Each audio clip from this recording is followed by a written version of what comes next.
선생님들 어린애들 보면 이 모형 장난감을 좋아합니다. 특히 남자애들 보면 누가 가르쳐 주지도 않았는데 어릴 때부터 이 모형 자동차를 잘 가지고 놀죠. 그렇게 처음에는 이제 모형 자동차만 가지고 놀다가 얘 성에 안 차는지 나중에는 뭐 블록을 사주면 그걸 가지고 길도 만들고 뭐 하여튼 뭐 마을도 만들고 막 돌아다니는 것도 하고 막 이렇게 만들어서 가지고 놉니다. 여자아이들이라고 뭐 다르겠습니까? 별 다르지 않습니다. 여자아이들 처음에는 인형 주면 그 인형만 가지고 막 삽니다. 전 여자 애를 키워본 적이 없어서 잘 모르겠는데 그럼 뭐 시간이 좀 지나면 어떻게 됩니까? 막 빗을 사서 뭐 머리를 빗어 주든 옷을 사서 옷을 입히더니 나중에는 이렇게 막 집을 사 가지고 거기다가 살림도 넣고 이 인형집을 하나 만들어 주는 거죠. 그런데 시간이 더 지나서 성장하고 나면 더 이상 모형에 집착하지 않습니다. 이제는 모형이 아니라 진짜 크고 나면 자동차를 직접 사서 운전하고요. 자기 집을 장만해서 살림을 마련합니다. 성도님들 성장한다는 게 바로 이런 겁니다. 어 믿음의 성장, 신앙의 성숙도 같은 이치라고 보시면 됩니다. 믿음이 어릴 때는 모형을 보고 모형에 집착하지만 그림자에 집착하지만 믿음이 자라나면 실제의 본질을 보고 좋아한다라는 겁니다. 그래서 오늘 본문에서 히브리서 기자는 딱 이렇게 어린 신앙과 성장한 신앙을 비교해서 설명하는데요. 특히 어릴 때는 신앙이 어릴 때는 모형과 그림자에 집착하지만 믿음이 성장한 후에는 원형, 즉 참된 본질을 본다라고 말합니다. 자, 그러면 어릴 때 보는 이 모형과 그림자가 뭐냐? 자, 성도님들, 이스라엘 백성들이 수천 년 동안 자기들 생명처럼 여기고 붙잡아 온 게 있죠. 바로 율법이었습니다. 그들이 사랑하는 모세 율법, 그리고 모세 오경. 근데 이것의 핵심은 바로 제사 제도였습니다. 그래서 율법에는 성막에서 드리는 5대 제사가 기록이 돼 있고요. 그리고 제사를 집례하는 제사장들은 어떤 사람이어야 하는지, 뭘 해야 되는지에 대해서 상세하게 기록이 돼 있습니다. 그런데 하나님의 아들 예수 그리스도가 이 땅에 오셨습니다. 예수님께서 이 땅에 오신 후로 믿는 자들은 더 이상 과거의 율법이나 제사 제도에 매이지 않고 예수 그리스도의 말씀과 복음을 가지고 살아가야 합니다. 이게 성숙한 자의 태도라는 겁니다. 왜요? 율법은 모형이고 예수 그리스도는 원형이니까. 그런데 아직도 율법 제도에만 머물러 있다. 예수를 믿는데도 그것이야말로 어린 신앙이다라는 말씀을 하고 있는 겁니다. 우리 1절 말씀 함께 읽겠습니다. 지금 우리가 하는 말의 요점은 이러한 대제사장이 우리에게 있다는 것이라. 그는 하늘에서 지극히 크신 이의 보좌 우편에 앉으셨으니. 자, 어제 우리가 본 히브리서 7장에서는 제가 막 어렵게 설명했는데 히브리서 기자는 인간 대제사장과 멜기세덱의 반차를 따르는 예수 그리스도를 비교해서 설명을 했죠. 어제 본 것처럼 인간 대제사장은 영원하지 않습니다. 그 육체가 무너지면 세상을 떠나게 됩니다. 그럼 또 다른 제사장을 세워서 이어받아야 합니다. 그렇게 해서 오랜 시간 동안 수많은 제사장들이 세워졌죠. 하지만 예수님 그럴 필요 없습니다. 왜? 영원히 계시기 때문입니다. 부활하시고 하나님 보좌에 계시는 단 한 분, 그리고 우리와 함께 하시는 그분은 영원한 대제사장이시기 때문입니다. 또 인간 대제사장은 허물이 있습니다. 죄가 있습니다. 그러니까 제사 지내기 전에 뭐 합니까? 자기 죄부터 속죄의 예물을 드려야 합니다. 근데 그게 제대로 안 됐을 때 어떻게 됩니까? 지성소에 들어가서 덜컥 죽어버리는 겁니다. 그래서 이걸 또 이 사람이 죽으면 시체를 꺼내올 수가 없으니까 꺼내러 들어갔다 또 죽으니까 그러니까 어떻게 합니까? 근데 그게 나중에 뭐 성경에 있진 않지만 실제로 그렇게 했다고 하죠. 끈을 메고 방울을 달고 들어가는 겁니다. 방울 소리가 딸랑딸랑딸랑 들리면 살아 있구나. 그런데 방울 소리가 안 들리면 예, 줄을 당기는 겁니다. 그러면 이게 시체가 나오는 거죠. 그럼 왜 그러냐? 본인이 불완전하기 때문입니다. 그러니 본인 먼저 속죄의 제를 하고 나서 백성의 제를 들고 1년에 한 번 이 지성소로 들어가는 겁니다. 근데 예수님은요. 그렇지 않습니다. 단번에 자신의 몸을 거룩한 제물로 드렸기 때문에 더 이상 짐승 제물 가지고 뭐 어떻게 하는 건 필요 없습니다. 이분이 바로 더 나은 언약의 제사장이신 예수 그리스도 원형이시다라는 거죠. 그게 왜 이럴까? 그 모형과 원형의 차이가 이렇게 난다라는 겁니다. 어, 이번에는 2절 말씀 우리 함께 읽어보겠습니다. 성소와 참 장막에서 섬기는 이시라. 이 장막은 주께서 세우신 것이요 사람이 세운 것이니라.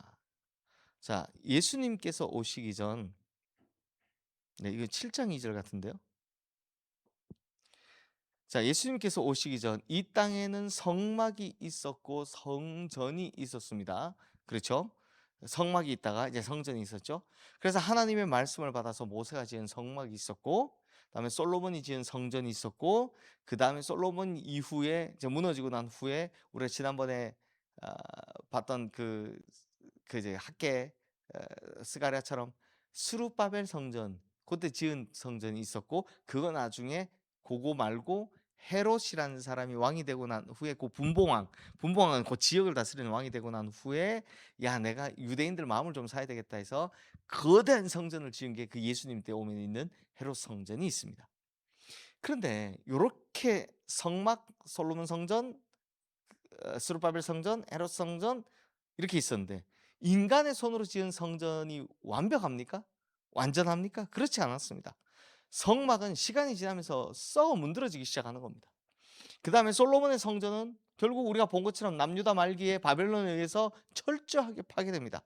헤롯 성전도 마찬가지였습니다. 로마의 티투스 장군이 와서 싹 다 무너뜨리면서 벽 하나 달랑 남겨놓습니다. 그거 볼 때마다 기억하라고.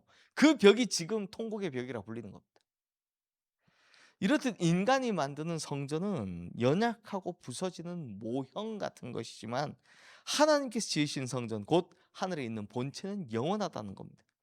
그럼 하늘의 성전은 뭡니까? 이에 대해서 예수님께서 이미 이 땅에 계실 때 말씀하셨습니다. 본인의 육체, 본인이 곧 성전이라고. 그래서 요한복음 2장 19절 말씀해 보면 이 성전을 허물고 3일 만에 다시 세울 것이다 라고 말씀하시는데 사람들이 뭐라고 합니까? 야, 이 성전 짓는데 몇 년 걸린지 아냐? 막 이렇게 따지잖아요. 근데 이 성전 누구 이야기하는 거였습니까? 예수님 자신이에요. 부활 이야기하는 거였습니다. 십자가에 돌아가시고 3일 만에 부활하실 거다. 즉 참된 성전 원형은 뭐다? 예수 그리스도다라는 겁니다. 이것 역시 모형과 원형의 차이인 거죠. 그러므로 성도님들, 우리가 내가 가진 신앙이 어린 신앙인지 성숙한 신앙인지를 알아보려면 요거 딱 확인해 보면 됩니다. 내가 모형을 쫓고 있느냐, 원형을 쫓고 있느냐. 그런데요, 요거 어떻게 구분하느냐? 내가 모형 쫓는지 원형 쫓는지 어떻게 구분하느냐? 아주 간단한 방법 하나 알려드릴게요. 눈에 보이는 것을 따라가면 모형을 따라가는 겁니다. 눈에 보이지 않는 것을 믿으며 살면 요거 원형을 따라가는 겁니다. 그러니 우리가 진짜 어린 신앙인지 성숙한 신앙인지 딱 알아보려면 눈에 보이는 것에 집착하는지 그렇지 않은지를 확인해 보면 됩니다. 자, 대표적으로 우리 한국계 폐단 중에 하나인데 눈에 보이는 목사를 너무 사랑해 주세요. 감사하기도 한데 목회자는 하나님과 백성 사이를 연결해 주는 그 다리에 불과합니다. 그 옛날 인간 대제사장이 하나님과 백성 사이를 그 사이의 중재자가 된 것처럼 인간 목회자도 역시나 그런 사람입니다. 근데 뭐 혹은 또 믿음이 좋아 보이는 교회 중직자나 혹은 신앙생활 잘하는 어른들이나 이런 분들도 다 예수 그리스도를 비추는 반사체에 불과합니다. 달이다라는 겁니다. 빛을 내는 해 말고 빛을 반사하는 달이다라는 겁니다. 그런데 그 반사체에 불과한 사람, 반사체에 불과한 목회자, 이 사람을 너무 믿고 따라가다가 상처를 받거나 하는 일들이 생기죠. 요건 우리 신앙이 그만큼 어리고 연약하다라는 겁니다. 역시나 이 땅에 존재하는 모든 건물들은 다 시간이 지나면 금가고 부서지는 건물일 뿐입니다. 아무리 화려하게 지은 성전이라 할지라도 이건 다 시간이 지나면 아무것도 아닙니다. 참된 성전은 오직 예수 그리스도 한 분밖에 없습니다. 근데 이걸 깨닫지 못하고 사람을 절대화한다든지 어느 교회 가면 그 목사님 예수님은 없고 목사님만 있다라고 그러잖아요. 네. 그 사람을 절대한다든지 아니면 이 건물이 우상화돼서 막 성전하면서 막 이 건물만 이렇게 한다든지 이건 아직까지도 우리의 신앙이 어린 신앙에 머물러 있다라는 겁니다. 자, 4절 말씀 보십시오. 함께 읽겠습니다. 예수께서 만일 땅에 계셨더라면 제사장이 되지 아니하셨을 것이니 이는 율법을 따라 예물을 드리는 제사장이 있음이라. 자, 예수님께서 인간이셨다면 제사장 될 이유가 없었죠. 이 땅에 있는 제사장은 그냥 혈통을 따라 생겨나는 레위인들 후손이니까요. 하지만 예수님께서는 멜기세덱의 반차를 쫓는 대제사장으로 하나님의 아들이시며 완전한 대제사장이시며 완전한 성전이셨습니다. 5절 말씀도 함께 읽겠습니다. 그들이 섬기는 것은 하늘에 있는 모형과 그림자라. 모세가 장막을 지으려 할 때 지시하심을 어둠과 같으니 이르시되 삼가 모든 것을 산에서 내게 보이던 본을 따라 지으라 하셨느니라. 자, 하늘에 있는 것의 모형과 그림자가 이 땅에 있는 대제사장이요 그리고 또 이 땅에 있는 성전과 성막이다라는 겁니다. 그러므로 우리가 어린 신앙에 머물러 있지 않고 성숙하고 깊은 믿음의 신앙으로 나가려면 이런 눈에 보이는 거 말고 우리의 언약의 중보자 되신 예수 그리스도만 바라봐야 한다는 겁니다. 그러니까 안 보이는 분을 바라볼 때 그게 진짜 믿음이다라는 겁니다. 자, 마지막으로 6절 말씀 함께 읽겠습니다. 그러나 이제 그는 더 아름다운 직분을 얻으셨으니 그는 더 좋은 약속으로 세우신 더 좋은 언약의 중보자시니라. 자, 히브리서 기자는 결국은 지금 이 이야기하는 겁니다. 무슨 이야기하냐? 예수 그리스도에게 집중해라. 그걸 이야기하는 거죠. 그러면서 이 제사장, 인간 제사장과는 비교도 안 되는 더 좋은 언약의 중보자가 되심으로 예수님을 붙들면 하나님께서 가장 기뻐하실 것이다라고 말씀하는 겁니다. 자, 성도님들, 이 말씀은 오늘 우리에게도 적용되는 말씀이죠. 자, 그렇다면 우리 성도님들은 무엇을 붙들고 계십니까? 원형입니까? 모형입니까? 그림자입니까? 본체입니까? 뭘 붙들고 살아계십니까?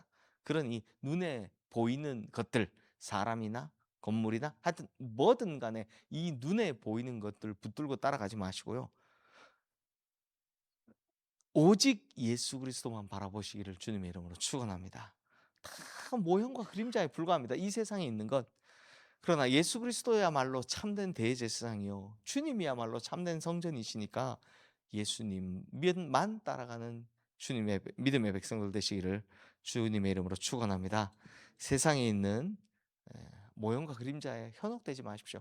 그게 오히려 내 안에 또 다른 우상이 될 수 있으니까 오직 예수님만 바라보시기를 예수님만 붙들고 살아가시기를 주님의 이름으로 축원합니다.